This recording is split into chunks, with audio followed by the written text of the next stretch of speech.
I took my wife to a friend's party. She left with my friend because he's a rich CEO. He tapped my head and said, "I'm borrowing her for the night." The next day, my cheating wife found out her key no longer fit the door, and her affair partner called her screaming, "You didn't tell me your husband is." My name's Logan Pierce, and I'm 45 years old with calluses that could sand drywall and a bank account that proves hard work still means something in this godforsaken economy. I own Pierce Custom Smokers right here in Nashville, Tennessee, where the music's loud, the tourists are louder, and everybody thinks they know barbecue until they see one of my grills.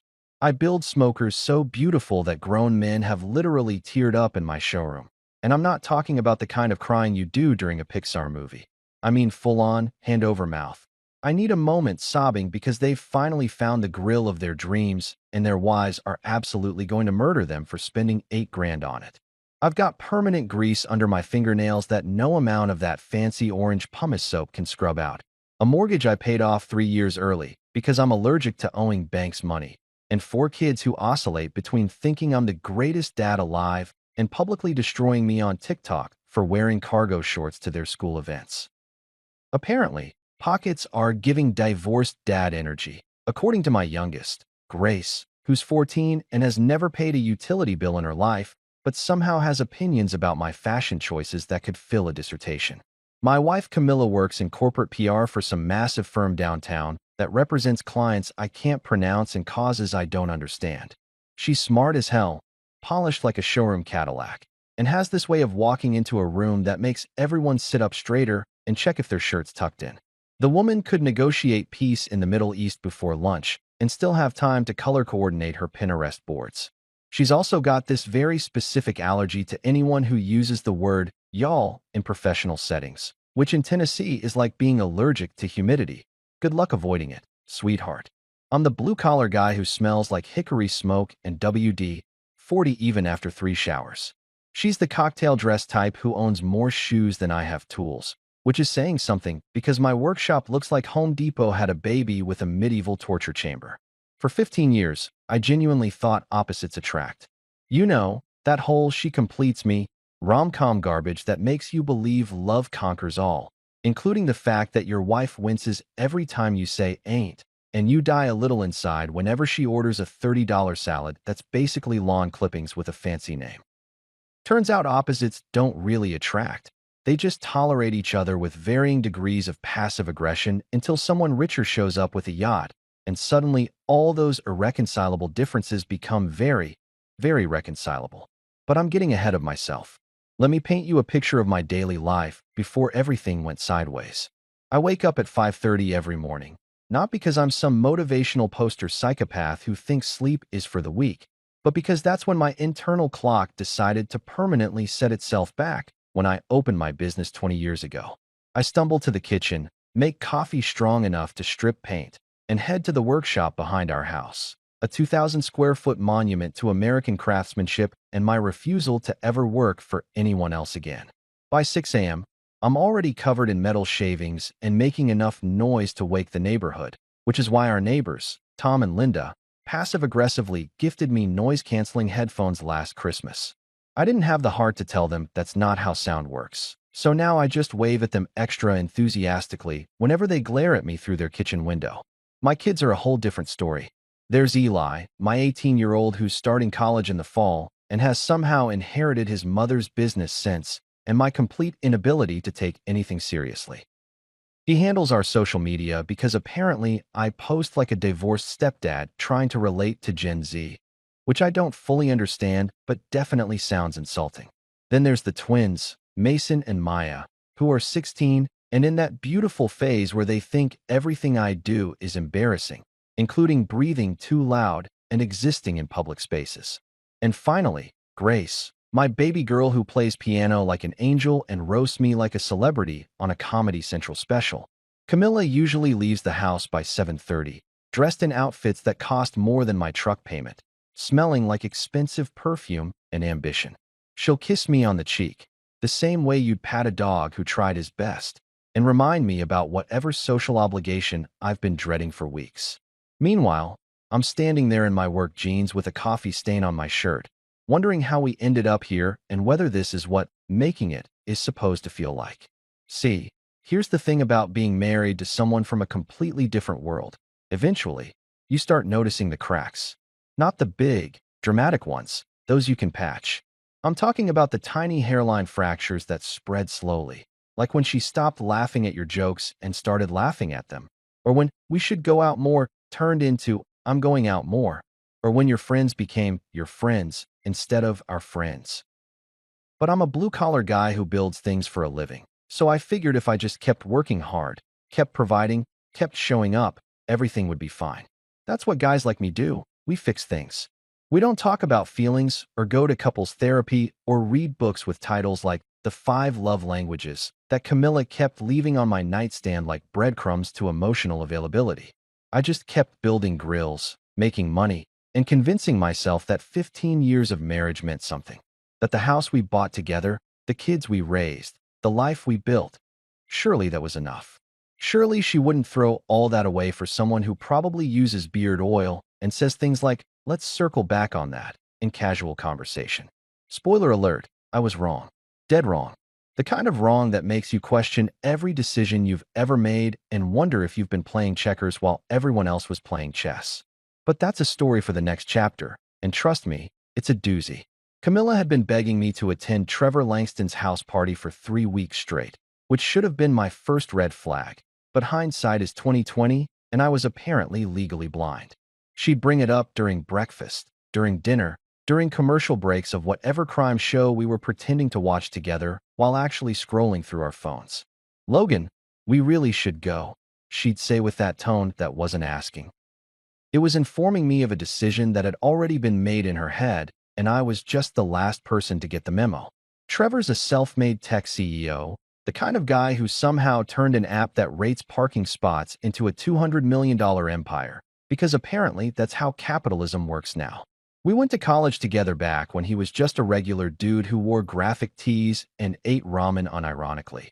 But somewhere between graduation and his third startup, he transformed into the kind of man who uses words like synergy and liquidity event in actual sentences while wearing Italian leather shoes that probably cost more than my truck's down payment. He's got that Silicon Valley smugness that makes you want to check if your wallet's still in your pocket every time he shakes your hand.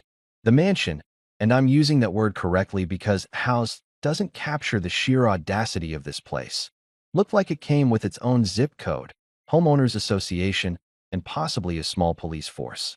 We're talking about a property that made you question whether you'd accidentally driven onto a movie set or if rich people actually live like this. There was a circular driveway made of some kind of fancy stone that probably had an Italian name I couldn't pronounce, a fountain in the front that was taller than my workshop, and enough outdoor lighting to guide aircraft safely to landing. I showed up in my best button-down shirt. The navy one Camilla bought me 2 Christmases ago that I'd worn maybe 4 times, and what I like to call Walmart confidence, which is that specific kind of self-assurance you get from knowing your outfit cost less than $100 total, but you showered and combed your hair, so technically you're trying. Camilla, meanwhile, looked ready for the red carpet in some emerald green dress that probably had a designer's name I'd mispronounce attached to it, heels that could double as weapons, and enough jewelry to fund a small country's GDP. The party was already in full swing when we walked in, and I immediately felt like I'd shown up to a black tie event wearing a Halloween costume labeled "regular guy who works for a living." Everyone was holding champagne flutes like they were born with them attached to their hands, discussing cryptocurrency and real estate markets, and something called NFTs that I'm pretty sure is just expensive JPEG files for people with too much money. There was a guy in the corner explaining blockchain technology to 3 women who looked like they'd rather be literally anywhere else, and a couple near the 7-tier shrimp tower debating whether Aspen or Switzerland was better for skiing, which is apparently a problem normal people have. I grabbed a beer from the bar, the one Budweiser hiding behind 17 craft IPAs with names like Hoppy Thoughts and Wheat Happens, and tried to blend into the furniture. Camilla immediately floated away like a social butterfly on a mission, air-kissing people she'd definitely talked trash about in our kitchen and laughing at jokes I couldn't hear but assumed weren't that funny based on her fake laugh volume. That's when Trevor spotted me. You could see the exact moment his tech bro brain registered my presence, like software loading on a computer that's seen better days. He came striding over in his designer casual wear, You know, the kind of outfit that looks simple but costs more than most people's monthly rent, with this megawatt smile that probably came standard with his Tesla. Logan, my man, he shouted loud enough for half the party to turn and look, which was exactly his intention because guys like Trevor don't do anything without an audience. He slapped me on the back hard enough to make me spill some beer on my hand, which I'm pretty sure was a power move disguised as friendliness. Great seeing you. Been too long, brother. How's the grill business? Still playing with fire? He said, playing with fire, like I was running a lemonade stand instead of a six-figure custom fabrication business. But I smiled and nodded because that's what you do at parties where you don't belong. Business is good, Trevor. Real good. How's the parking app game? His eye twitched slightly. Nobody likes being reminded that their fortune came from telling people where to park their cars, but he recovered fast. Oh, you know, we've pivoted. Expanded into micromobility solutions and urban planning integration, really disrupting the infrastructure space. I had absolutely no idea what any of those words meant in that order, but I nodded like he'd just explained gravity. Sounds synergistic, I said, using the one tech word I knew, and I swear I saw him get a little aroused by it. That's when everything went from uncomfortable to somebody call my lawyer, real quick. Trevor's eyes drifted over my shoulder and locked onto Camilla, who was across the room looking like $1,000,000 and clearly enjoying the attention of some finance bro who definitely owned multiple boats. Trevor's smile changed, got wider but somehow less friendly, like a shark that just spotted something interesting in the water. Hey, speaking of synergy, he said, and I should have known right then that nothing good follows that phrase. Mind if I borrow Camilla for a little private networking? There's some people I want to introduce her to. Could be huge for her career, you know? Connections, opportunities, all that good stuff. He said it so casually, like he was asking to borrow my lawn mower, not my wife. And here's the thing that really burned. He was looking at me, but talking to the crowd that had gathered around us, performing this whole scene for an audience that was eating it up like it was premium entertainment.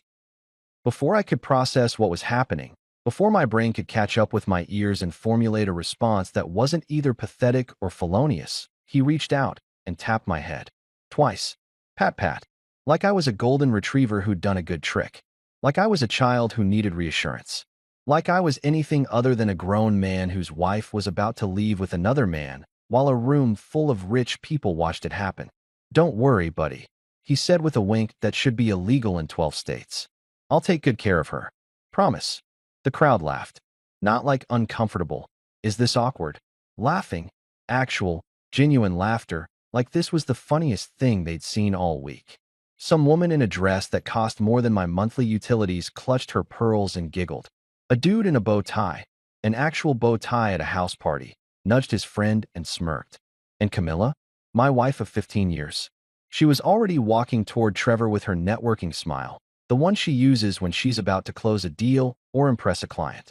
She glanced back at me once, just once, with an expression I couldn't quite read, but that definitely wasn't save me from this creep. I smiled, mostly because the alternative was committing aggravated assault in front of witnesses, and I looked terrible in orange jumpsuits. I raised my beer in a mock toast as Trevor put his hand on my wife's lower back. Too low to be professional, not low enough for me to make a scene without looking insane, and guided her toward the exit. They disappeared through the crowd like water flowing around rocks, and I stood there in my Walmart button-down, holding my domestic beer, getting pitying looks from people who probably thought I was the help. I stayed at that party long enough to finish my beer and watch whatever was left of my dignity circle the drain like water in a cheap motel sink. The thing about humiliation is that it doesn't hit you all at once. It's more like a slow-release poison that seeps into your bloodstream while you're standing there pretending everything's fine. I was the guy at the party everyone was suddenly very interested in, but not in the good way. More like the way people stare at a car accident they drove past, but then circle back to get a better look at. Some woman named Brittany or Bethany or something equally blonde approached me with this sympathetic head tilt that made me want to walk into traffic. That was so bold of Trevor, she said, sipping her champagne like we were discussing wallpaper choices. But you know, sometimes marriages need a little excitement. My husband and I are trying ethical non-monogamy. Very freeing. You should read The Ethical Slut. I did not want to read The Ethical Slut. I wanted to leave this party, burn my clothes, and pretend I'd never met any of these people who thought watching a man get publicly cuckolded was sophisticated entertainment. But instead, I nodded politely, excused myself to the bathroom, and seriously considered climbing out the window like a teenager sneaking out past curfew. The bathroom was bigger than my first apartment and had one of those automatic toilets that flush with the pressure of a jet engine. I splashed cold water on my face and stared at myself in the mirror that was definitely too well lit for this emotional crisis. My reflection looked tired, confused, and roughly 15 years too old to be dealing with this high school drama. When did I become the kind of man who lets another guy pat his head and walk off with his wife while a crowd of strangers laughs about it? I walked back into the party and immediately regretted not going through the window. People were whispering behind their drinks, shooting me these looks that somehow managed to be both pitying and amused. A guy in a three-piece suit actually gave me a thumbs up, like I'd just given my blessing for Trevor to take my wife on a romantic adventure. I wanted to explain that a thumbs up wasn't what I was planning to give anyone, but assault charges are expensive and I had a mortgage to not have anymore. That's when I saw it happen. Through the floor-to-ceiling windows that rich people apparently require by law, I watched Trevor's silver Porsche.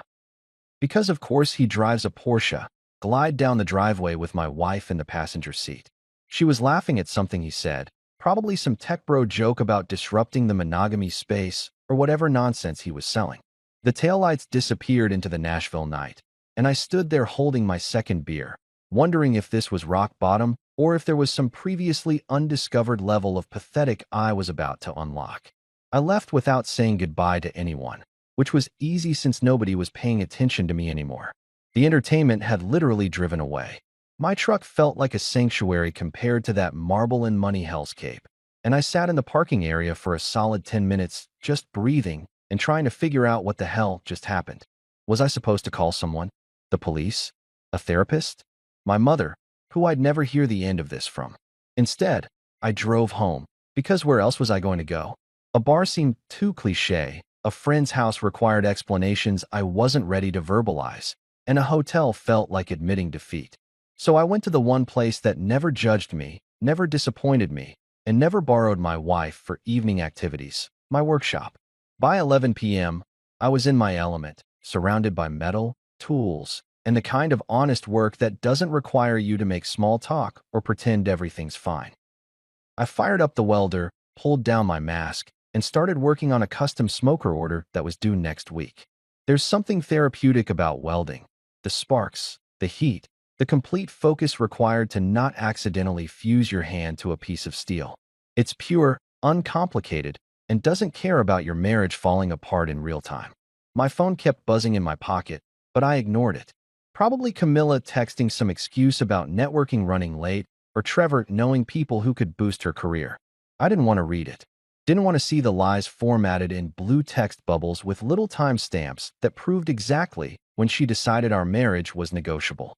I welded for 3 straight hours, building and fixing and creating something tangible while my personal life disintegrated like wet cardboard. My oldest son Eli wandered in around midnight, probably heard the noise, and came to investigate. He's a good kid, perceptive in that way teenagers are when they're not completely absorbed in their own drama.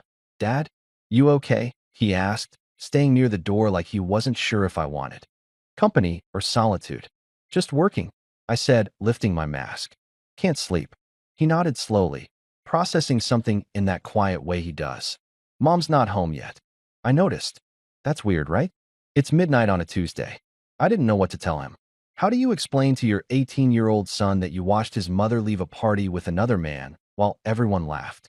How do you maintain the illusion that adults have everything figured out when you're literally welding at midnight? Because it's the only thing keeping you from driving to that hotel you know they're at and doing something that'll end up on the evening news. "She's networking," I finally said, and even I didn't believe it. Eli gave me this look. Not quite pity, not quite understanding, but something in between that made me feel both seen and completely exposed. "Right? Networking. At midnight." He paused.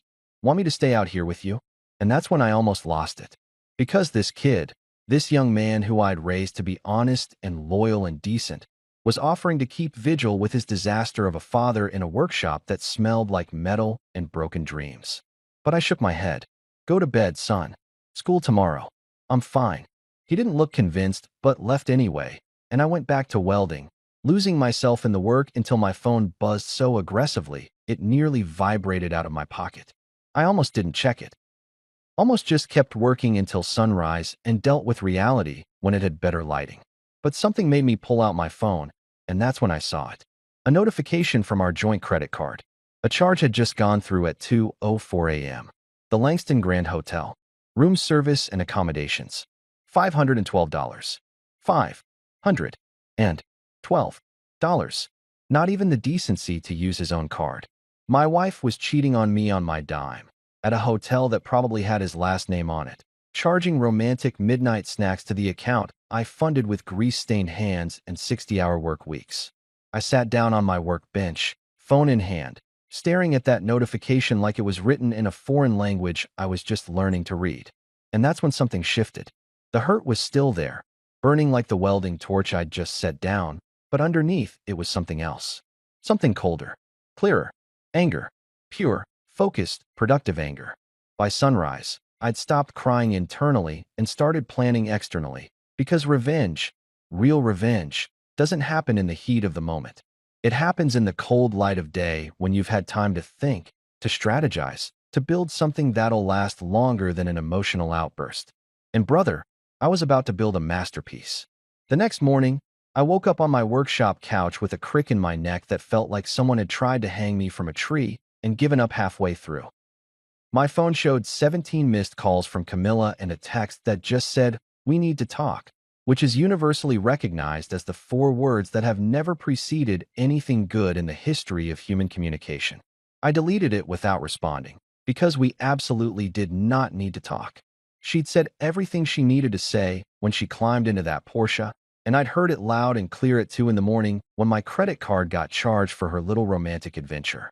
I stumbled into the house, made coffee strong enough to wake the dead and possibly violate several FDA regulations, and stood in my kitchen trying to figure out what you're supposed to do the morning after your wife cheats on you, with a tech millionaire at a hotel that probably had Egyptian cotton sheets and a minibar stocked with champagne that cost more than my weekly grocery budget. The internet would probably suggest therapy or meditation or some kind of cleansing juice fast, but I'm a Tennessee man who builds things with my hands, and I knew exactly what I needed to do. I needed to go to Home Depot. Home Depot is the therapy center for betrayed husbands, divorced dads, and men going through any kind of crisis that requires physical solutions to emotional problems. You can't fix a broken marriage with a cordless drill, but you can damn sure fix the locks so the broken marriage stays outside where it belongs. I threw on my work jeans, grabbed my truck keys, and headed out before any of the kids woke up, because this was the kind of mission that required focus and zero questions about feelings. The parking lot was already half full at 7:30 on a Wednesday morning, which tells you everything you need to know about how many men in Nashville are dealing with problems that require lumber, power tools, or industrial-strength solutions. I walked through those automatic doors like a man on a mission, past the seasonal display of grills that couldn't hold a candle to my custom builds, and headed straight for the lock and key section. Here's what nobody tells you about shopping for locks when you're running on 3 hours of sleep and weaponized spite. There are way too many options. Deadbolts, keyed entry locks, smart locks, keypad locks, locks that connect to your phone and probably judge your life choices. I stood there staring at an entire wall of home security options while a Home Depot employee in an orange apron that had seen better days approached me with the cautious energy of someone who'd dealt with plenty of men in crisis. "Can I help you find something?" he asked. His name tag said Derek, and he had the look of a guy who'd heard some stories in his time working the lock aisle. "Yeah, I need 4 deadbolts," I said. "Good ones. The kind that keep out people who think borrowed for the night is an acceptable relationship status." Derek didn't even blink. "Girlfriend or wife?" "Soon-to-be ex-wife." He nodded sagely, like I'd just confirmed a diagnosis he'd suspected. "Aisle 3 has our premium residential deadbolts. Schlage makes a good one, rekey kit included. You'll want the satin nickel finish. Matches most existing hardware." He paused. "You want the kind with the thumb turn on the inside or double key?" "The kind where she can't get in even if she finds a way to copy a key." "Double key it is." He walked me over to the premium section and pointed out a set that looked like it could secure Fort Knox. These are pick-resistant, bump-proof, and rated grade 1 by ANSI. Basically, short of a battering ram, nobody's getting through these without permission. I grabbed 4 sets, because our house has a front door, back door, side door, and garage entry that all needed upgrading from married couple security to Fortress of Solitude status. Derek helped me load them into my cart along with a new drill bit set, because mine were older than my marriage and probably just as worn out. At the checkout, I also grabbed a donut from the sad little bakery section near the exit, because emotional devastation requires sugar, and I'm not above stress eating grocery store pastries at 8 in the morning. The cashier, a woman in her 50s with glasses on a chain and the energy of someone who'd been working retail long enough to develop psychic abilities, scanned my items with knowing eyes. "Rough morning?" she asked, not unkindly. "Just improving home security," I said, taking a bite of the donut that was somehow both stale and soggy. "Specifically from people who think marriage has a return policy." She stopped scanning and looked at me over her glasses. "Honey, I changed my locks 3 times during my second divorce. Best $200 I ever spent, even better than the divorce lawyer." She leaned in conspiratorially. "Pro tip, change your Netflix password too. Nothing pisses them off more than losing access to their watch history." I genuinely laughed for the first time in 12 hours. "That's evil. I respect that." "That's survival," she corrected, handing me my receipt. "Good luck with the locks. And get yourself a real breakfast after that donut. You look like you haven't eaten since yesterday." By noon, I was back home with my arsenal of locks and a breakfast sandwich I'd grabbed at McDonald's because the cashier was right. I needed actual food. Eli was in the kitchen making himself cereal when I walked in carrying bags from Home Depot like they contained classified documents. "Dad, where were you?"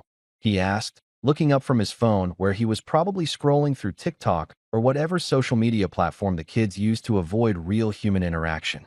"Hardware store. Want to help me with a project?" He looked at the bags, then at me, and I watched his teenage brain put together the pieces. "Mom gone all night. Dad buying locks." The math wasn't complicated. "What kind of project?" "The kind where we improve home security and establish healthy boundaries." "You're changing the locks," he said flatly. It wasn't a question. "Every single one. You in?" Eli set down his cereal bowl and grabbed his phone. "Let me text Mason and Maya. They're going to want to see this."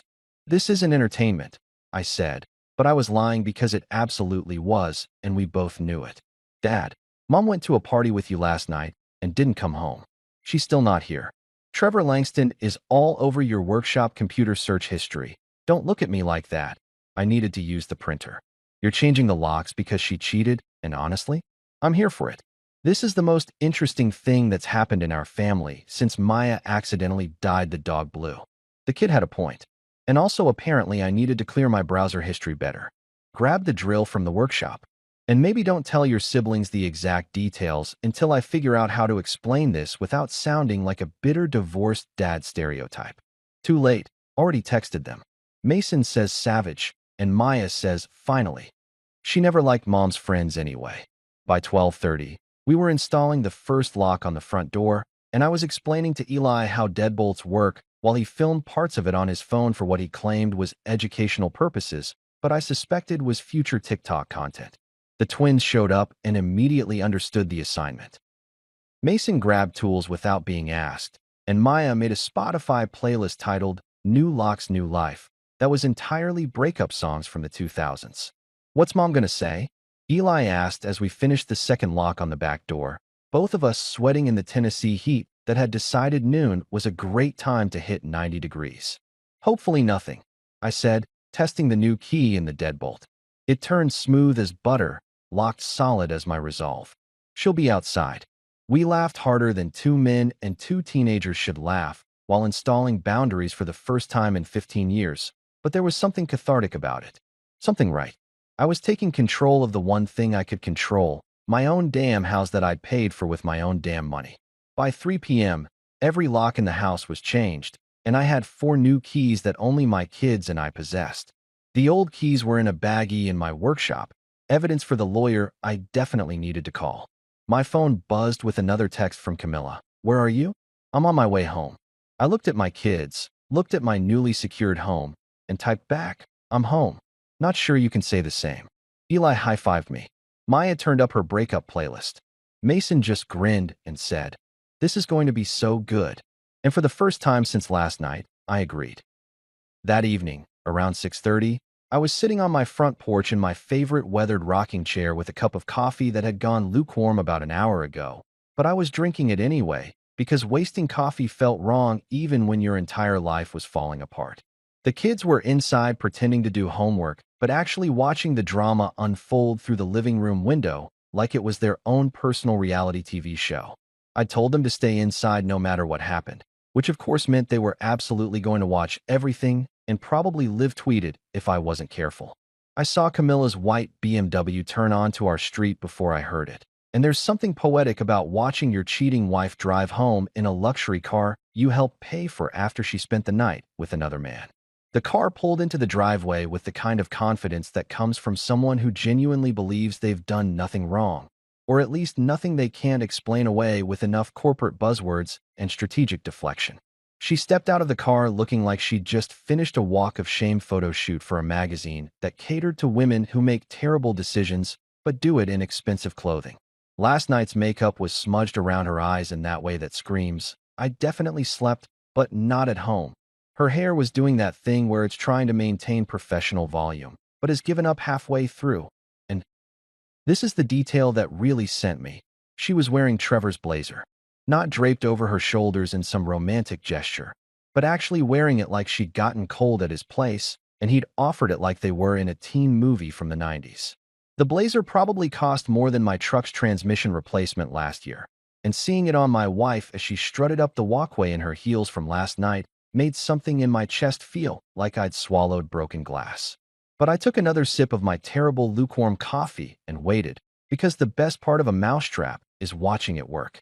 She walked up to the front door with her purse in one hand and her phone in the other, probably still texting Trevor about how amazing their night was, or whatever people who ruined 15-year marriages talk about the morning after. She didn't even look at me sitting there on the porch, which was very typical Camilla. When she's decided you're not worth her attention, you become invisible. She just went straight for the door, dug her keys out of her designer purse that cost more than most people's monthly rent, and slid her key into the lock. Nothing happened. She jiggled it a little, probably thinking she'd gotten the wrong key, even though she'd used that same key approximately 5,000 times over the past 10 years since we'd last changed the locks. She pulled it out, looked at it like it had personally betrayed her, and tried again. Jiggle. Twist. More aggressive jiggling. Still nothing, because those grade 1 Schlage deadbolts don't care about your urgency or your confusion or the fact that you think this is still your house. "Logan, the lock's jammed," she called out, not even turning to look at me, just assuming I'd jump up to fix whatever problem was inconveniencing her, because that's what I'd done for 15 years. "Nope," I said, taking another sip of my coffee and rocking gently in my chair like I was watching a sunset instead of my marriage implode in real time. It's just finally learned self-respect. That got her attention. She spun around so fast I'm surprised she didn't snap an ankle in those heels. And her face went through about 6 different emotions in 3 seconds. Confusion, realization, anger, indignation, more anger, and then this weird attempt at playing the victim that didn't quite land because she was literally wearing another man's jacket. "What are you talking about? Why won't my key work?" "Because it's not your key anymore. Changed all the locks this morning." "Well, me and Eli did it together." Good father-son bonding activity, really. He learned about home security. I learned about establishing boundaries. Very educational. I watched her process this information, and you could actually see the moment her brain shifted from confused wife mode to corporate PR crisis management mode. Her posture changed, her expression smoothed out, and when she spoke again it was in that calm, reasonable voice she uses with difficult clients who don't understand why their company's reputation is in the toilet. "Logan, that's illegal. You can't just lock me out of my own house. We need to discuss this like adults. Whatever you think happened last night." "Oh, I don't think anything happened," I interrupted, setting my coffee mug down on the porch railing. "I know exactly what happened. You left a party with Trevor Langston around 9:30, spent the night at the Langston Grand Hotel in what I'm assuming was a very nice room, ordered $512 worth of room service and accommodations on our joint credit card, and came home wearing his blazer like you're in some kind of romance novel for people with zero self-awareness. Her face went pale, then red, then pale again. You were spying on me? Nope. You charged it to my credit card. That's not spying. That's just reading receipts. Although I gotta say, if you're going to cheat, maybe use his money instead of mine? Just a thought for future reference. By this point, our neighbors had started gathering. Tom and Linda from next door had come out onto their porch with what I'm pretty sure was popcorn. The Hendersons across the street were in their yard pretending to check their mailbox, but absolutely watching everything. Mrs. Patterson from 3 houses down had her phone out, and I'm about 70% sure she was filming this. Logan, you're being ridiculous, Camilla said. But her voice had that edge that meant she knew she was losing control of the narrative. Trevor and I were networking. It ran late. He offered me his guest room because I'd had champagne and didn't want to drive. His guest room at the Langston Grand Hotel? That's interesting, because when I called them this morning asking about their room configurations, they told me they don't have guest rooms. They have suites, romantic suites, with king-sized beds and champagne service. I leaned back in my rocking chair. But hey, maybe you two just really needed to network horizontally. The neighbors made various sounds of shock and amusement. Tom actually choked on his popcorn. Linda was clutching his arm like this was the finale of a show she'd been binge-watching. Camilla's face had gone full crimson now, and she abandoned the calm professional act entirely. You have no right to lock me out. This is my house too. I have legal rights. We're married. We're married. I corrected. Past tense. You filed for divorce the moment you decided Trevor's Porsche was more appealing than our marriage vows. I'm just making it official by controlling the one thing I actually can, my property that I paid for. This is harassment. This is emotional abuse. I'm calling my lawyer. Great idea. While you're at it, ask them about Tennessee's fault-based divorce laws and whether adultery affects asset division. I'll wait. I picked up my coffee mug again. Actually, I won't wait here because it's getting cold and I have dinner to make for my kids. Our kids. The ones you didn't come home to last night because you were too busy networking in a hotel suite. She was shaking with rage now, her hands clenched into fists, and I almost felt bad until I remembered the sound of everyone laughing when Trevor patted my head and walked off with my wife. Almost. Where am I supposed to go? She demanded. And there was a crack in her voice that might have moved me yesterday. But today it just sounded like consequences finally catching up. Maybe stay at Trevor's, I suggested, standing up and stretching like I'd just finished a relaxing afternoon instead of ending my marriage on the front porch. He seems to enjoy borrowing things. Maybe he'll let you borrow a room, or a couch, or whatever rich people with no morals have in their mansions. The neighbors erupted. Tom was full-on cheering. Linda was crying laughing. Mrs. Patterson had definitely gotten all of this on video and was probably already uploading it to Facebook with a caption like Nashville drama at the Pierce house. The Hendersons were high-fiving each other like their team had just scored a touchdown. Camilla looked around at the audience she hadn't realized she'd accumulated, and something in her expression shifted from angry to humiliated. She grabbed her purse, turned on her heel, and marched back to her BMW with as much dignity as someone wearing their boyfriend's blazer could manage. "You'll regret this," she shouted through her car window before peeling out of the driveway fast enough to leave rubber marks. "Already don't," I called back, waving cheerfully. She disappeared down the street, probably heading straight to Trevor's to complain about her unreasonable husband who had the audacity to be upset about infidelity. I stood there on my porch, surrounded by the cheering approval of my nosy neighbors, and raised my coffee mug in a mock toast. Tom and Linda gave me a standing ovation. Mrs. Patterson was still filming. The Hendersons came across the street to shake my hand and tell me I'd done the right thing. And you know what? This is the part that made me laugh out loud on my porch at 7 in the morning. Spousal support. Spousal support. The woman who worked in corporate PR making 6 figures wanted me to pay her monthly checks because apparently cheating on your husband is exhausting work that deserves compensation. There was also a restraining order request claiming I'd unlawfully denied her access to her residence and created a hostile and unsafe environment through harassment. Apparently, changing the locks on my own house after she spent the night with another man was harassment. Meanwhile, leaving your husband at a party to go bang a tech millionaire was just networking. The legal system is wild, y'all.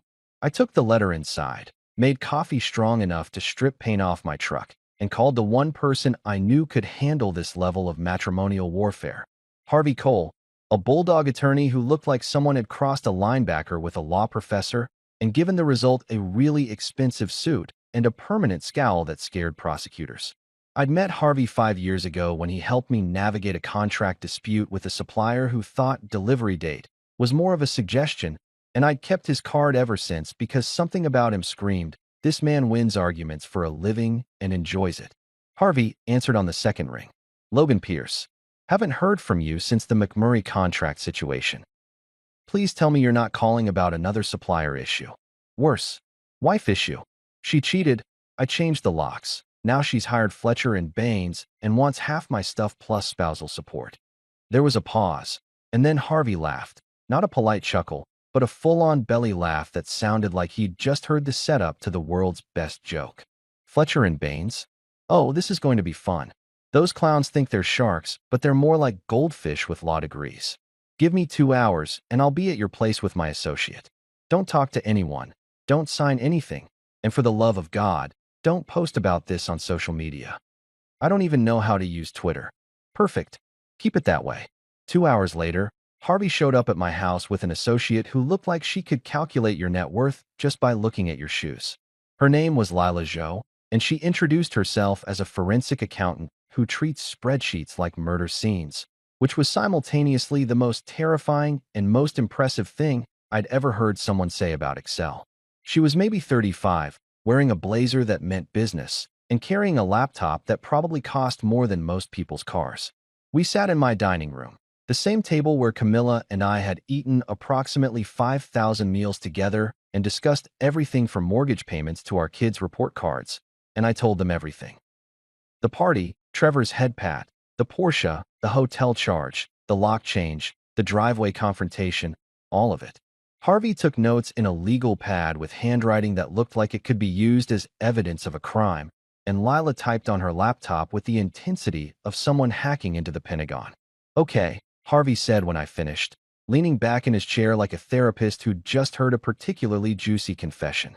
"Here's the good news. Tennessee recognizes fault-based divorce, and adultery is absolutely grounds. The bad news is that Fletcher and Baines will argue it was a one-time mistake. She was drunk, you overreacted, blah blah blah. They'll paint her as the victim and you as the controlling husband who locked her out in retaliation. But I have the hotel receipt, time-stamped, on my credit card, which proves she was there, not necessarily what happened there."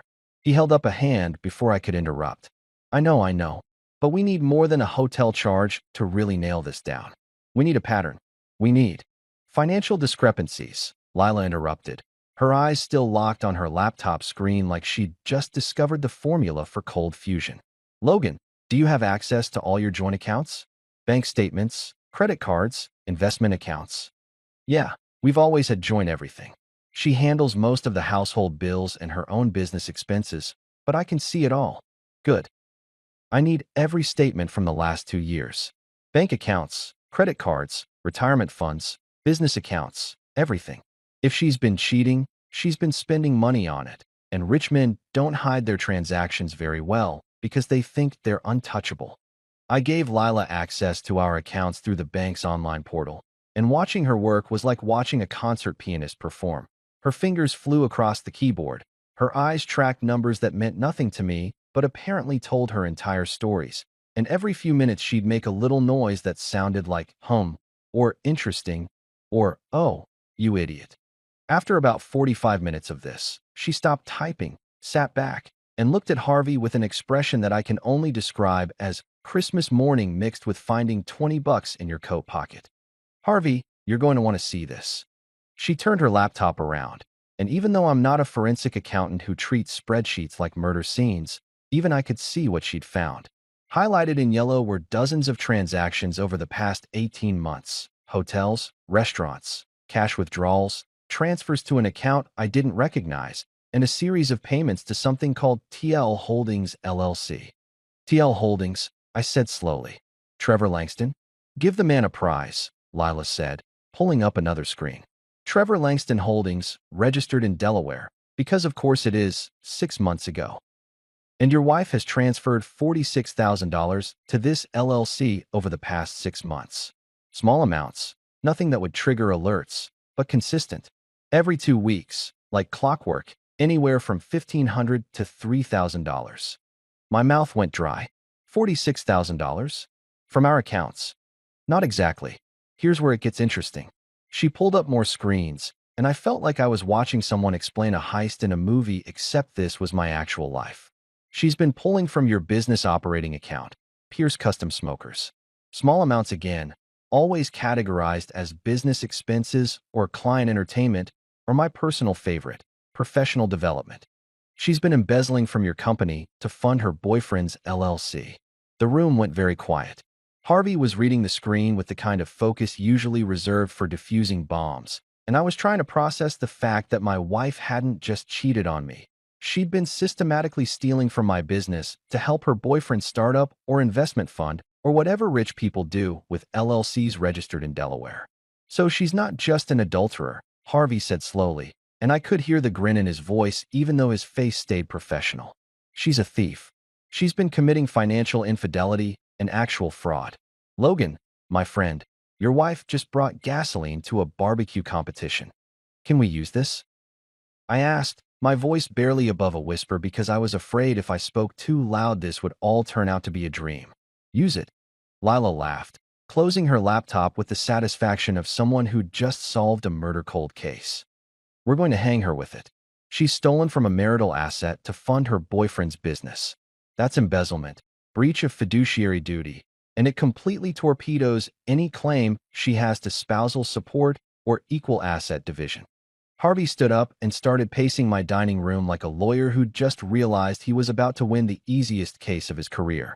We file for divorce on grounds of adultery, cite the financial fraud, demand full restitution plus damages, and ask for full ownership of the business since she's been stealing from it.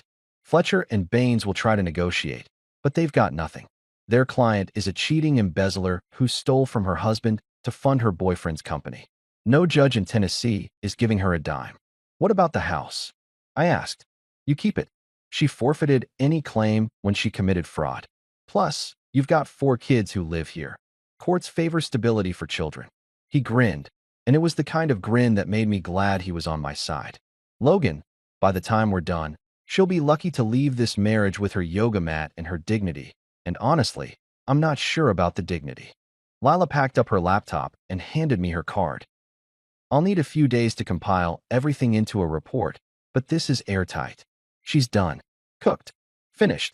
After they left, I sat in my dining room staring at the table where my marriage had died approximately 24 hours ago and realized something. I'd come into this fight thinking I was just a blue-collar guy who'd been humiliated by his wife and her rich boyfriend.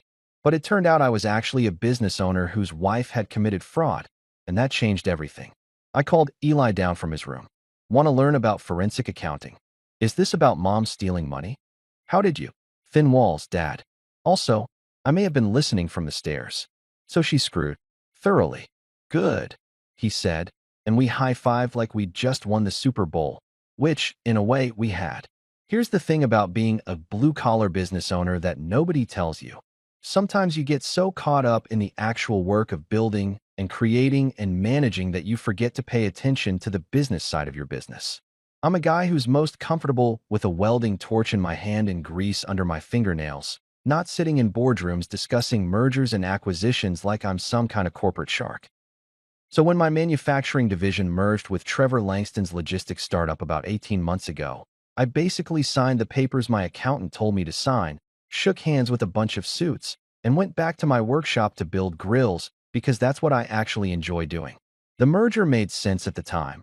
Trevor's company handled distribution and logistics for tech hardware, and my custom fabrication business needed better supply chain management to scale up production. His team knew technology and shipping routes. My team knew how to build things that didn't fall apart. And together we formed some kind of business supercouple that was supposed to revolutionize the custom manufacturing space, or whatever buzzwords the consultants used to justify their fees.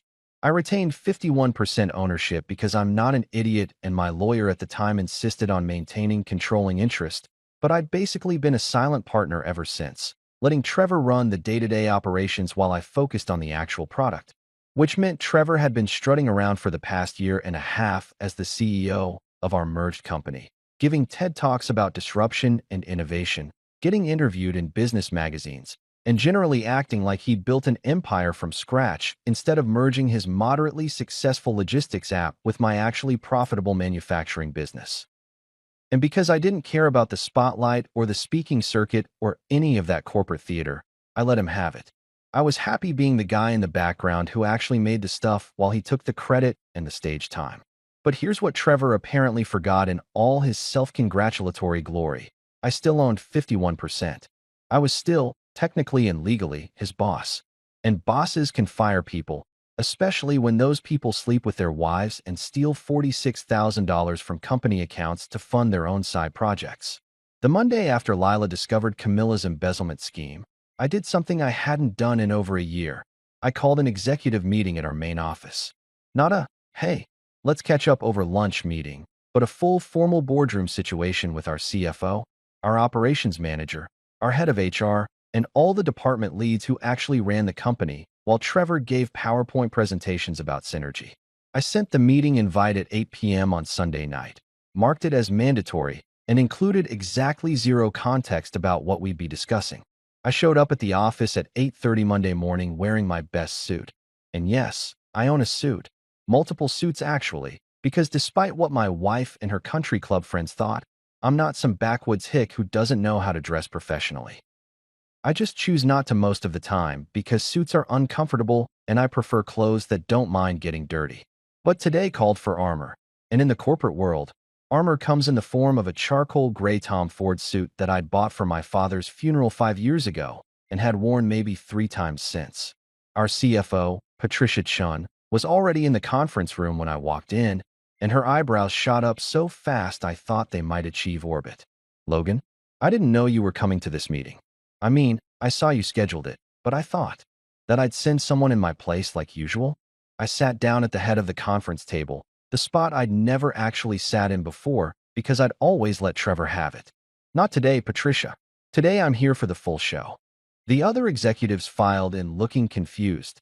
Dave Morrison from operations, Jennifer Huang from HR, Robert Torres who ran our manufacturing floor, and about 6 other department heads who definitely weren't used to seeing me in the office before noon, let alone in a suit. They all took their seats, shooting each other those looks people give when they're trying to figure out if someone died or if the company's being sold. At exactly 9 a.m., Trevor walked in. He was wearing what I'd come to think of as his uniform. Expensive jeans that somehow cost more than dress pants, a button-down shirt with the sleeves rolled up to show off his Apple Watch, and loafers that probably required a mortgage payment. His hair was styled in that deliberately messy way that takes 30 minutes and 6 products to achieve, and he had his phone in his hand because God forbid he go 15 seconds without checking his email or his stock portfolio or whatever app tells rich people how rich they are. He walked in smiling, nodding at everyone like a politician working a room, and started to head for the chair at the head of the table. You know, the one I was currently occupying. He stopped mid-stride when he saw me sitting there, and I watched confusion flicker across his face before his PR training kicked in and he smoothed it into a professional smile. Logan, buddy, didn't expect to see you here. Taking a break from the workshop? He said it like I was a kid playing hooky from school, condescending and amused. I didn't realize you were planning to sit in on this meeting. Want to take a different seat so we can get started? Nope, I said, leaning back in my chair like I owned the place, which, fun fact, I did. I'm good right here. You can sit over there.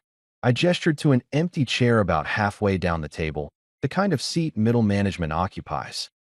Trevor's smile tightened, but he recovered quickly and sat down, probably assuming this was some kind of power play that would be over in 5 minutes, and we'd all go back to pretending he ran everything. He set his phone on the table face up and folded his hands like a man who'd been to 1,000 meetings and was confident he'd survive 1,000 more. All right, everyone, I said, looking around the table at faces that ranged from confused to intrigued to, in Patricia's case, deeply concerned because she'd clearly done enough math to figure out why I might suddenly be interested in attending meetings. Thanks for coming on short notice. I know I don't usually show up to these things, and I appreciate everyone's patience, while I've let Trevor handle the day-to-day operations. But something's come to my attention that requires immediate action. What's going on? Trevor asked, and there was an edge to his voice now, a crack in the confident facade. Is there a problem with the quarterly numbers? Because I can explain. Oh, there's definitely a problem, I interrupted, pulling out a manila folder that Lila had prepared for me, thick with printouts and documentation that could probably be used as a murder weapon if you threw it hard enough. But it's not with the quarterly numbers. It's with you. The room went dead silent. Jennifer from HR sat up straighter, her hand moving toward her own folder like she was preparing to take notes on what was clearly about to be the most interesting meeting of her career. Patricia closed her laptop slowly, and I could see her mentally updating her resume. I'm sorry, Trevor said, trying to laugh it off. Logan, if this is about. It's about a lot of things, actually. I opened the folder and slid a stack of papers across the table toward him. It's about you sleeping with my wife. It's about her transferring $46,000 from our company operating account to your personal LLC. It's about you using company resources for personal benefit. And it's about you apparently forgetting who actually owns this company. Trevor's face went white, then red, then some color that doesn't exist in nature. He looked down at the papers in front of him, bank statements, transfer records, hotel receipts, all highlighted and annotated by Lila's forensic accounting magic. And I watched his brain try to calculate a way out of this that didn't end with him being escorted out by security. Logan, listen, I can explain, he started, but I held up my hand. I don't want explanations. I want you gone. Effective immediately, you're terminated for breach of ethics, misappropriation of company funds, and general douchebaggery, which I'm pretty sure violates at least 3 sections of our employee handbook. I looked at Jennifer.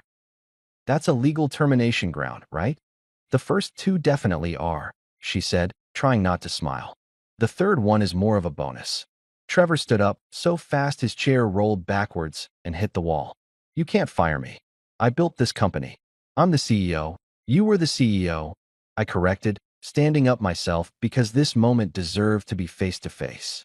Of a company I own 51% of, which makes you an employee. An employee who slept with his boss's wife and stole from the company. So yeah, I absolutely can fire you, and I'm doing it right now, in front of witnesses, so there's no confusion later. I gestured to Dave Morrison, our operations manager, who looked like he was trying not to throw a party right there in the conference room.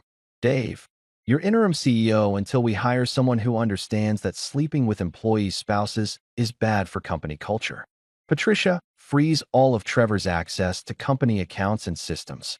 Jennifer, please have security escort Mr. Langston out of the building and ensure he returns all company property, including that laptop he's probably got loaded with confidential information. Trevor was sputtering now, looking around the room for support that absolutely wasn't coming because, as it turned out, nobody actually liked him. They'd tolerated him because they thought he was in charge, but now that the curtain had been pulled back, every face around that table showed some variation of satisfaction. This is insane, he shouted, grabbing his phone off the table. I'll sue you. You'll what? Sue me for firing you after you committed fraud. I smiled, and it felt good. Go ahead. My lawyer would love that. Please return any borrowed property on your way out, including my wife's dignity. Although honestly, I'm not sure we can get that back at this point. Security arrived. 2 guys named Marcus and Jeff who I'd personally hired 3 years ago and who'd always been cool to me when I came through the building. They walked in looking professional and maybe slightly excited to finally have something interesting to do besides check badges and eat donuts in the lobby. Trevor looked at them, then at me, then back at the security guards like he was waiting for someone to tell him this was a prank. When nobody did, he grabbed his jacket off the back of his chair and headed for the door, muttering under his breath just loud enough for the whole room to hear. You didn't tell me your husband is the owner. And that, right there, was the most beautiful sentence I'd ever heard. Music to my ears. Symphony-level composition. I should have recorded it and made it my ringtone. The door closed behind Trevor and his security escort, and the conference room erupted in whispers and barely suppressed grins. Patricia looked at me with something that might have been respect. Well, she said, that was the most interesting termination I've witnessed in 20 years of corporate finance. A conservative navy dress that probably came from Nordstrom, minimal jewelry, hair pulled back in a way that was supposed to make her look humble and sympathetic. She'd even toned down her makeup, going for that natural, "I'm just a simple woman who made a mistake" look that was about as authentic as a $3 bill.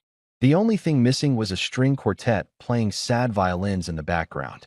The judge was the Honorable Patricia Brennan, a woman in her early 60s who had a reputation for not suffering fools and taking exactly zero nonsense from lawyers who thought they could charm their way through family court. I'd heard stories about Judge Brennan. She'd once made a cheating husband pay his wife's legal fees after he showed up to court in a Ferrari he'd bought with marital assets, and she'd held another guy in contempt for lying about his income while wearing a Rolex that cost more than most people's houses. Basically, she was the last person you wanted presiding over your case if you were guilty, and the best person if you weren't. "All rise for the Honorable Judge Brennan," the bailiff announced, and we all stood up like kids at school assembly while she swept in and took her seat behind the bench with the energy of someone who'd already had 3 cups of coffee and zero patience for drama. "Be seated," she said, adjusting her glasses and looking at the case file in front of her like it personally offended her. "This is the matter of Pierce versus Pierce, dissolution of marriage. I've reviewed the initial filings, and I have to say, this is quite the interesting case. Mr. Fletcher, your client is seeking spousal support and equal division of assets despite," she flipped through some pages, "multiple allegations of adultery and financial impropriety. You want to explain that to me?" Marcus Fletcher stood up with the kind of confidence that comes from winning cases through sheer force of expensive suits and Southern charm. "Your Honor, my client made a mistake.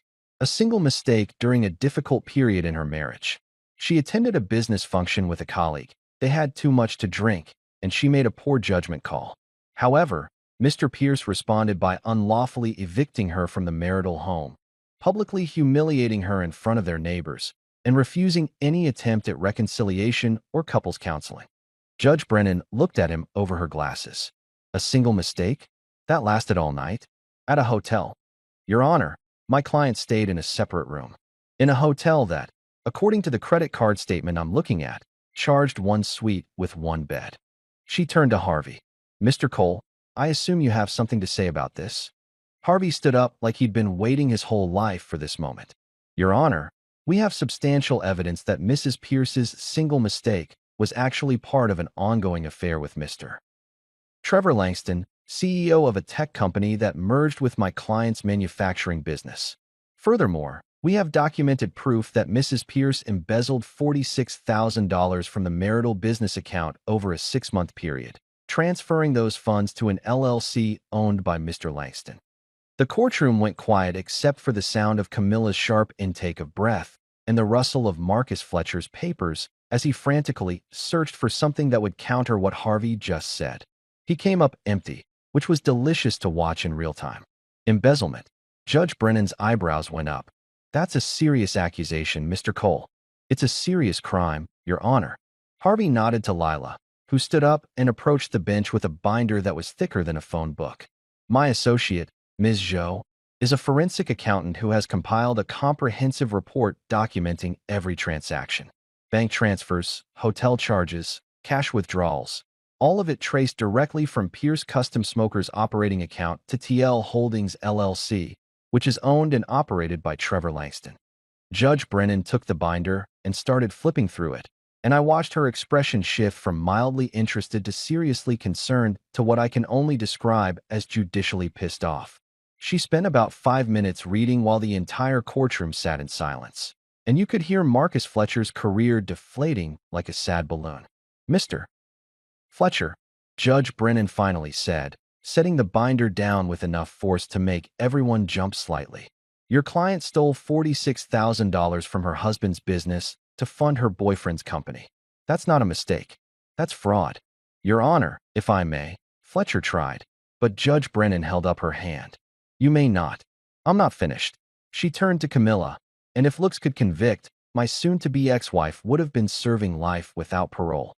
Mrs. Pierce, you spent $46,000 of marital assets on another man's company while sleeping with its CEO, who, and I find this particularly ironic, reports to your husband, who owns 51% of the merged company.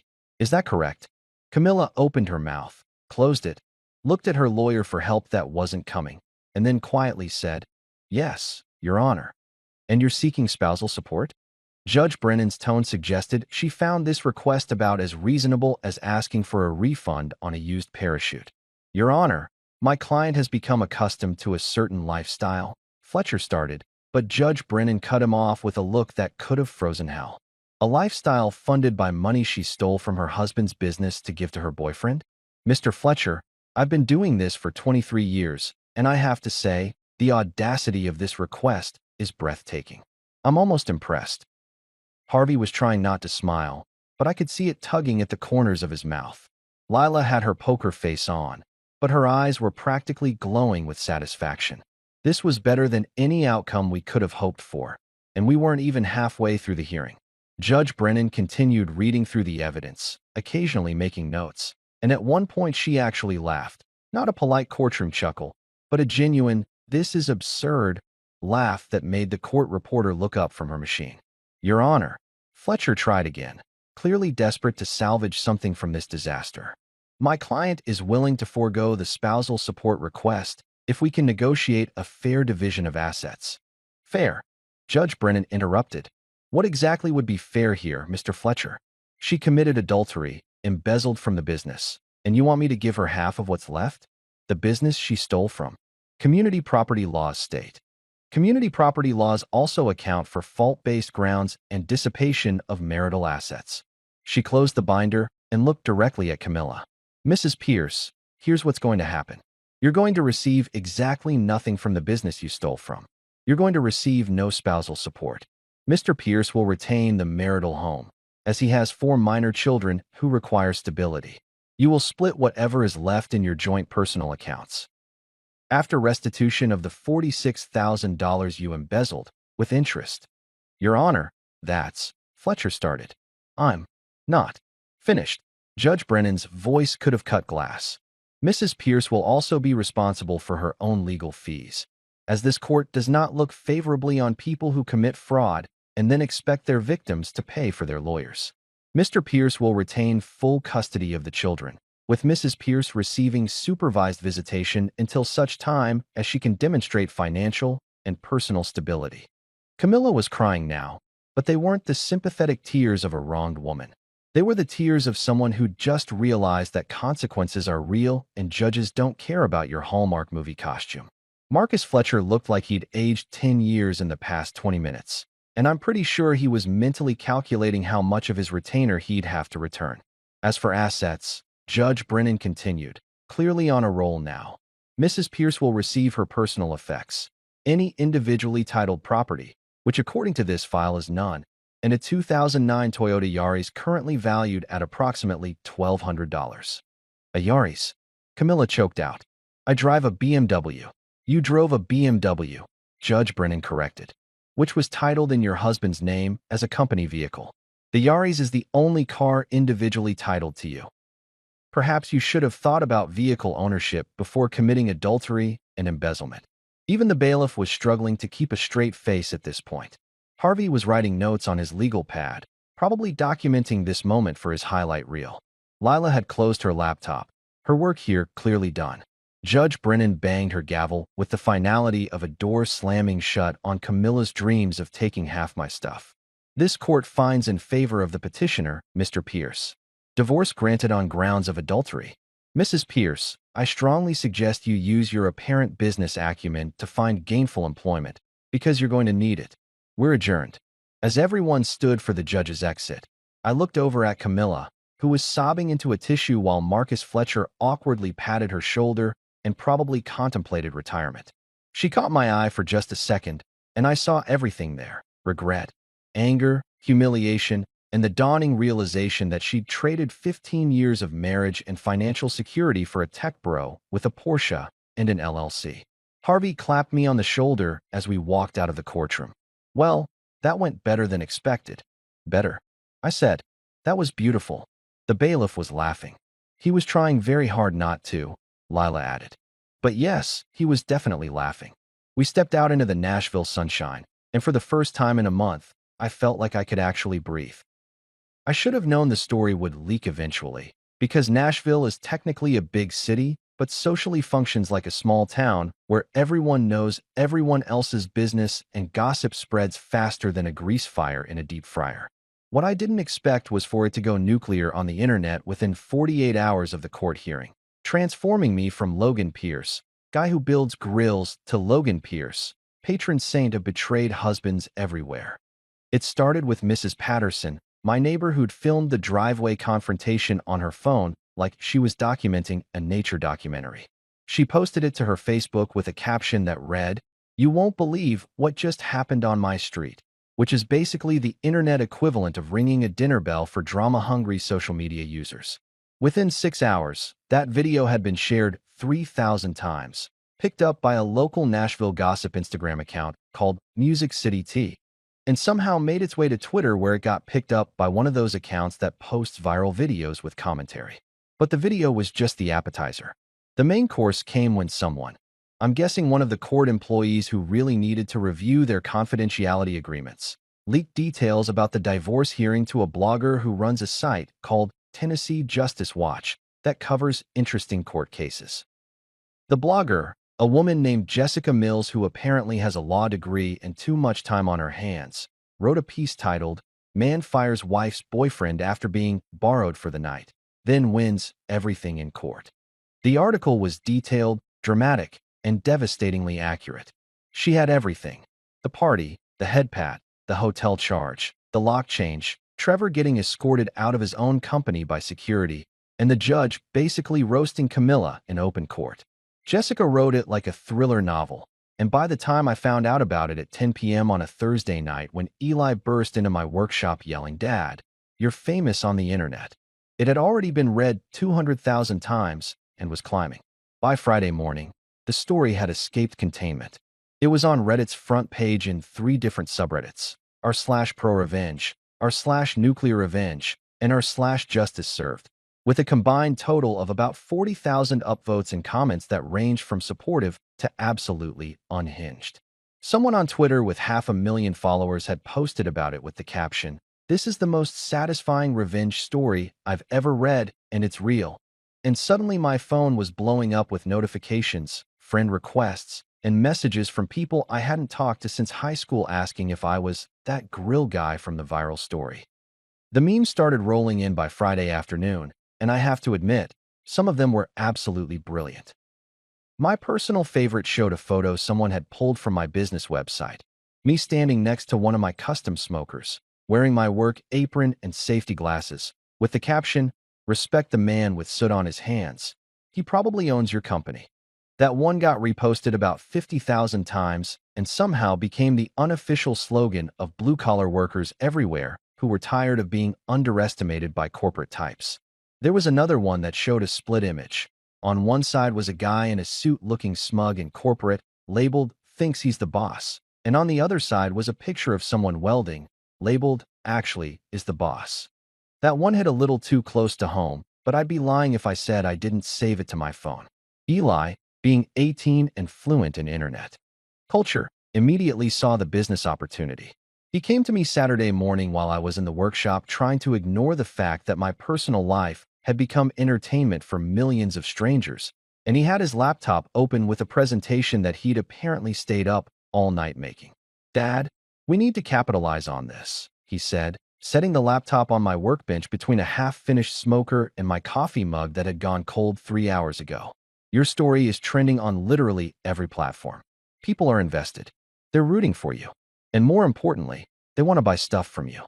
"Eli, I'm not using my divorce as a marketing strategy." "You're not. The internet already did that for you. I'm just saying we should take advantage of the fact that people are Googling Pierce custom smokers about 1,000 times an hour right now." He pulled up our website analytics, and sure enough, our traffic had gone from maybe 200 visitors a day to over 50,000. Our contact form has 273 requests for quotes that came in since yesterday. 273, Dad. That's more than we usually get in 3 months. I stared at the screen, trying to process the numbers that didn't seem real. People want to buy grills from the guy whose wife cheated on him.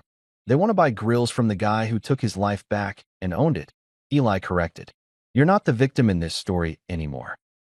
You're the hero, and heroes sell products." He clicked to another tab showing our Instagram account, which I barely knew we had.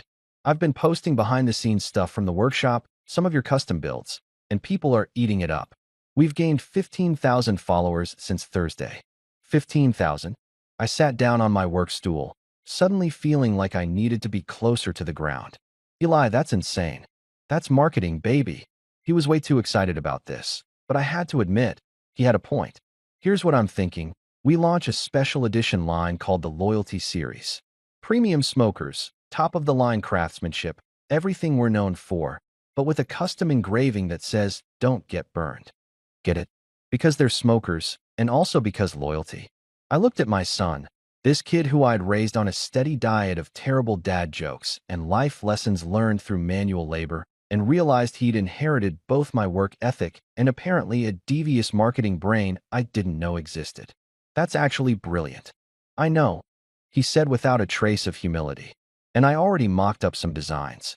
He showed me the renderings he'd created, beautiful custom smokers in our signature style, but with the phrase, "Don't get burned," etched into the metal in a font that somehow managed to look both classy and slightly threatening. They were gorgeous, they were on brand, and they were absolutely going to sell like crazy. How much do we charge for these? I asked, because I was still thinking like a craftsman and not a business owner riding a viral wave. 1,500 more than our standard premium model, Eli said without hesitation. People will pay for the story. They'll pay to be part of something that means standing up for yourself and not taking crap from people who don't respect you. This isn't just a grill, Dad. It's a statement. We launched the Loyalty Series that Sunday night with a post on our website and social media that Eli wrote. Introducing the Loyalty Series, premium smokers for people who know their worth. Don't get burned. Simple, clean, and apparently exactly what the internet wanted, because we sold out our first production run of 25 units in 6 hours. 6 hours. People were posting photos of their orders on social media, tagging us, sharing the story, and somehow turning my personal nightmare into this weird cultural moment about self-respect and not letting people walk all over you. A sports radio host in Atlanta bought one and talked about it on his show. A lifestyle blogger in Austin made an entire post about buying products from people with integrity. A celebrity chef whose name I can't mention for legal reasons, but who definitely has a show on the Food Network, called our business line directly and ordered 3 custom units for his restaurants. The orders kept coming. By Monday, we had a wait list of over 300 people willing to pay premium prices and wait 12 weeks for a custom smoker, just so they could own a piece of the Loyalty Series. Eli hired 2 of his friends from high school to help manage customer service inquiries, and I had to bring on 3 additional welders just to keep up with production demand. My twins, Mason and Maya, who'd previously shown zero interest in the family business beyond occasionally helping me move heavy equipment, suddenly wanted in on the action. Mason started filming TikToks of the manufacturing process, welding, metal cutting, assembly, and his videos were getting hundreds of thousands of views from people who apparently loved watching blue-collar work being done with skill and precision. Maya, who'd always been good with design, started creating custom engraving options for customers who wanted to personalize their smokers with their own anti-betrayal messages. By Wednesday, we'd been contacted by 3 different news outlets wanting to do human interest stories, 2 podcasts about entrepreneurship, and a producer from a morning talk show who wanted to fly me to New York to discuss turning personal tragedy into business triumph, which sounded exhausting but also kind of amazing. The weirdest part was the messages I got from complete strangers thanking me for my story. Men and women both, people who'd been cheated on or disrespected or underestimated, telling me that reading about what happened made them feel like maybe they could stand up for themselves too. A guy in Oregon told me he finally left his toxic job after reading about me firing Trevor. A woman in Florida said she filed for divorce from her husband of 20 years after seeing that people could survive and even thrive after their marriages ended. I wasn't trying to be inspirational. I was just trying to survive. But apparently, sometimes survival looks like inspiration from the outside. Even Grace, my youngest, who usually found everything I did embarrassing, came to me after school one day and said, "Dad, the kids at school think you're cool now. They're calling you the revenge dad. Is that weird?" Super weird, I admitted. But I'll take it. Pierce Custom Smokers went from a solid local business, doing maybe $500,000 a year in revenue, to a viral sensation, doing 3 times that in a single quarter. We had to move to a bigger facility, hire actual office staff, and I had to accept that I wasn't just a guy with a workshop anymore. I was running an actual company that people cared about. And every single smoker we sold had that engraving, "Don't get burned." It was petty, it was perfect, and it was proof that sometimes the best revenge isn't just living well. It's building something so successful that everyone who doubted you has to watch you win. Camilla was apparently not thrilled about any of this. According to a mutual friend who told me she'd complained that I was exploiting our private matters for profit, which was rich coming from someone who'd literally stolen $46,000 from me to fund her boyfriend's business. But her complaints didn't matter anymore, because she wasn't part of my story anymore except as the villain who made the hero's journey necessary. In business, like the kids say on the internet, it was absolutely bust sin, or fire, or whatever the current slang is. Point is, it was smoking hot. 6 months later, life smells like hickory smoke and freedom, which is a significant upgrade from expensive perfume and resentment. I wake up every morning without that knot in my stomach that comes from living with someone who's secretly planning their exit strategy, and honestly, that alone is worth more than any settlement I could have gotten in court. Camilla's renting a 1-bedroom apartment near the interstate, the kind of place where the walls are so thin you can hear your neighbor's life choices in surround sound. She's working for a smaller PR firm now. Turns out embezzling from your husband's company and having an affair with a client doesn't look great on your corporate resume. And according to Grace, who reluctantly does her court-mandated visitations, Mom spends most of her time rediscovering herself through yoga classes and wine that comes in boxes instead of bottles. It's a whole journey, apparently. Trevor's selling yachts in Miami under a slightly modified last name because his reputation in Nashville tech circles is basically radioactive after getting fired for sleeping with his business partner's wife and facilitating embezzlement. Karma came for him with a sunburn and a significantly smaller bank account. And I'm not saying I check his LinkedIn profile occasionally to watch his professional descent, but I'm also not saying that. My kids are absolutely thriving in ways I didn't expect. Eli's running our marketing and social media full-time now, turning down college scholarships because he's making more money managing our viral brand than most graduates make in their first jobs. The twins are in their junior year, and Mason started a YouTube channel about manufacturing that somehow has 200,000 subscribers who love watching him explain welding techniques. Maya's handling custom design orders and already talking about studying industrial design in college. And Grace, my baby girl who's now 15 and terrifying, plays piano while I work in the evenings. This beautiful background music that makes the workshop feel less like a job and more like home. Sometimes I glance at the framed $1 bill hanging above my desk in my office, the same dollar Trevor used that night to symbolically borrow my wife, and I just laugh. It's mounted next to a brass plaque that Eli had made as a joke, but that I kept because it's actually perfect. The plaque reads, "Some men get burned. Others learn to build with fire." Pierce Custom Smokers is doing numbers that would have seemed impossible a year ago. We've got a 6-month wait list, celebrity clients, and a brand that somehow became about more than just grills. It became about self-respect, loyalty, and not letting people treat you like you're disposable. Every smoker that leaves our facility has that engraving, "Don't get burned." In business, it's not just good, it's smoking hot, which is exactly how I like it. Turns out the best revenge isn't just living well. It's building something so successful that everyone who underestimated you has to smell the smoke and wonder what they missed. I'm not bitter anymore. I'm just busy. And honestly, that's better than any closure therapy could have given me.